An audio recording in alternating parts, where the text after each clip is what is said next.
प्रियंका कानपुर जिले के एक छोटे से गांव मवन की रहने वाली थी। वह राजकुमार विश्वकर्मा की सबसे छोटी बेटी थी। बचपन से ही उसकी सुंदरता की चर्चा पूरे गांव में होती थी। प्रियंका को घरवालों ने बड़े लाड प्यार से पाला था। उसकी शादी 2015 में अशोक विश्वकर्मा से तय हुई। अशोक कानपुर शहर के इंदिरा बस्ती में किराए के मकान में रहता था और लॉडर चलाता था। शादी के बाद प्रियंका का मन अशोक में नहीं लगा। वह दुबला पतला और साधारण दिखने वाला व्यक्ति था। अशोक अपने भाग्य को धन्य मानता था कि इतनी खूबसूरत पत्नी उसे मिली, लेकिन प्रियंका के मन में अपनी शादी को लेकर कड़वाहट थी। उसे लगता था कि उसकी सुंदरता के सामने अशोक कहीं भी खड़ा नहीं हो सकता।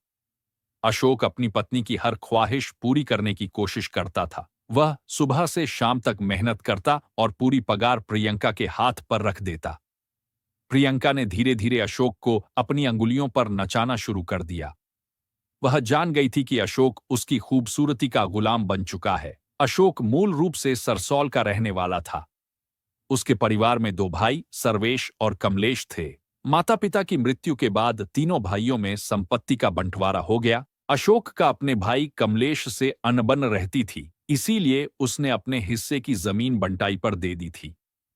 इंदिरा बस्ती में अशोक और प्रियंका की जिंदगी के ऊपर कोई नियंत्रण नहीं था। प्रियंका के मन में अशोक के प्रति नफरत धीरे धीरे बढ़ने लगी। वह सोचती थी कि उसका पति न केवल कम कमाता है, बल्कि वह स्मार्ट भी नहीं है। प्रियंका अपने जीवन में खुशी की तलाश में थी, लेकिन अशोक का नीरस व्यक्तित्व उसकी अपेक्षाओं को पूरा नहीं कर पा रहा था। अशोक का एक दोस्त था राकेश। राकेश का व्यक्तित्व एकदम विपरीत था, हंसमुख, मजबूत और स्मार्ट। वह किदवई नगर की एक इलेक्ट्रॉनिक्स की दुकान पर मैकेनिक था। अशोक अक्सर अपने खाली समय में राकेश के साथ बैठता था। एक दिन अशोक ड्यूटी पर जाने से पहले राकेश से कह गया कि उसके घर की बिजली बार बार जाती है। उसने राकेश से आग्रह किया कि वह जाकर फॉल्ट देख ले। राकेश दोपहर में प्रियंका के घर पहुंचा। गर्मी के दिन थे और बिजली गुल थी। प्रियंका छतरी लेकर हवा कर रही थी। प्रियंका ने राकेश का स्वागत किया। बातचीत के दौरान राकेश ने प्रियंका की खूबसूरती की तारीफ की।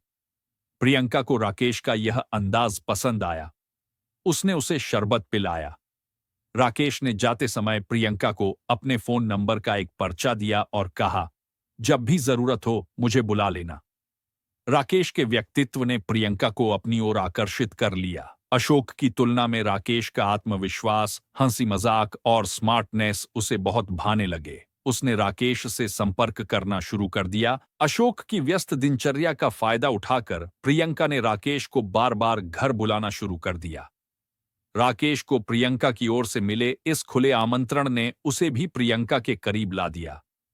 अशोक के रात को काम पर जाने के बाद प्रियंका राकेश को फोन कर बुलाती। उनके बीच अवैध संबंधों का सिलसिला बढ़ता गया। अशोक को इसकी भनक तक नहीं थी, लेकिन इंदिरा बस्ती में पड़ोसियों ने प्रियंका और राकेश की बढ़ती नजदीकियों को देखना शुरू कर दिया। कानाफूसी का बाजार गर्म होने लगा। एक दिन अशोक को किसी ने बताया कि राकेश अक्सर उसके घर आता है।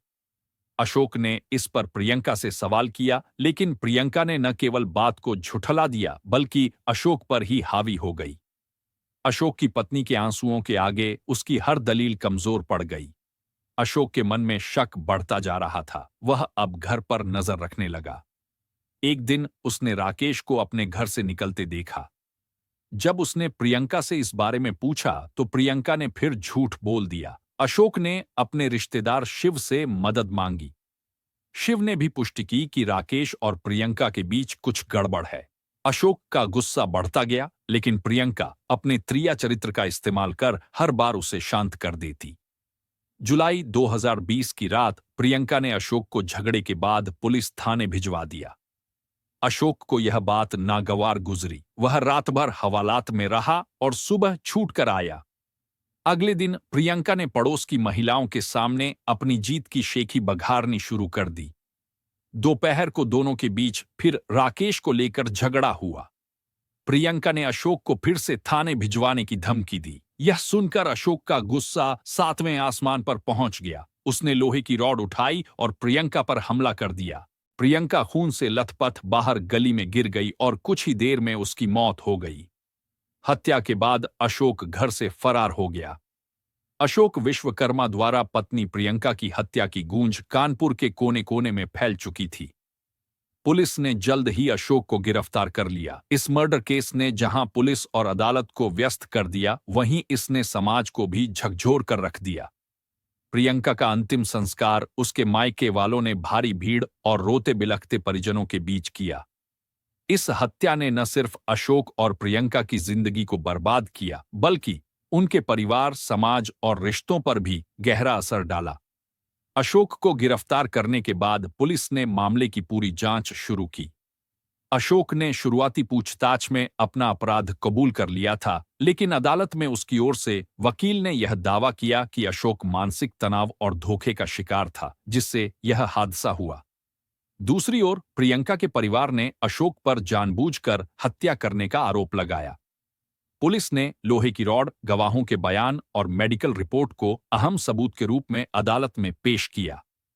मकान मालिक, कमल कुमार, पड़ोसियों और प्रियंका के रिश्तेदारों ने गवाही दी।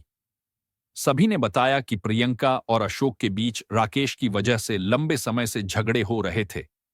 अशोक के वकील ने यह दलील दी कि प्रियंका के अवैध संबंधों ने अशोक को मानसिक रूप से तोड़ दिया था। एक पति के लिए यह सहना असंभव था कि उसकी पत्नी खुलेआम उसके भरोसे को तोड़कर उसकी बेइज्जती कर रही थी। अशोक ने अदालत में यह भी कहा, मुझे पता था कि प्रियंका मुझसे खुश नहीं थी, लेकिन मैंने हमेशा उसे खुश रखने की कोशिश की। मैं हर दिन मेहनत करता था उसे हर खुशी देने के लिए, लेकिन उसने मेरे प्यार और भरोसे को पैरों तले रौंद दिया। प्रियंका के परिवार और समाज ने अशोक के पक्ष को सिरे से खारिज कर दिया। प्रियंका की बहन ने कोर्ट में रोते हुए कहा, अगर प्रियंका ने गलती की भी थी तो क्या उसे सुधारने का कोई तरीका नहीं था? क्या अशोक के पास केवल हत्या का ही रास्ता बचा था? वह खुद को भगवान समझने लगा था, जो दूसरों की जिंदगी का फैसला कर सके। अदालत में पेश हुए सबूत और गवाहों के बयान अशोक के खिलाफ थे। यह साबित हो चुका था कि अशोक ने गुस्से में आकर अपनी पत्नी को लोहे की रॉड से मारा, जिससे उसकी मौके पर ही मौत हो गई।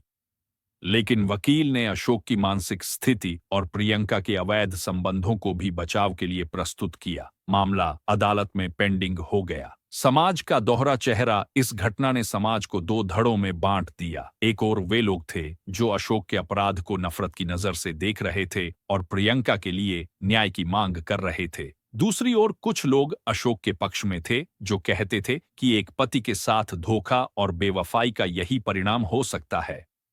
प्रियंका का सपना था कि वह बेहतर जीवन जिए, लेकिन उसने गलत रास्ता चुना। राकेश, जिसने प्रियंका के साथ अपने रिश्ते को बनाए रखा, इस घटना के बाद कानपुर छोड़कर लखनऊ चला गया। उसकी जिंदगी में यह घटना एक गहरा दाग बन गई थी। कई सुनवाइयों के बाद आखिरकार अदालत ने अशोक को उम्र कैद की सजा सुनाई। जज ने अपने फैसले में कहा, किसी का अपराध या गलती आपको कानून हाथ में लेने का अधिकार नहीं देता। प्रियंका का चरित्र और अशोक की मानसिक स्थिति को ध्यान में रखते हुए यह स्पष्ट है कि यह हत्या जानबूझकर की गई थी। समाज में ऐसा अपराध बर्दाश्त नहीं किया जा सकता। दोस्तों, इस घटना को सुनाने का उद्देश्य किसी का दिल दुखाना नहीं है, किसी को परेशान करना नहीं, बल्कि आपको जागरूक करना है, आपको सचेत करना है। दोस्तों, इस पूरी घटना के बारे में आपकी क्या राय है? कमेंट बॉक्स में जरूर बताएं। और अगर हमारी मेहनत पसंद आई हो तो इस वीडियो को लाइक करते हुए शेयर भी करें। अगर आपने अब तक चैनल को सब्सक्राइब नहीं किया है तो हमारे चैनल को सब्सक्राइब कर लीजिए। धन्यवाद।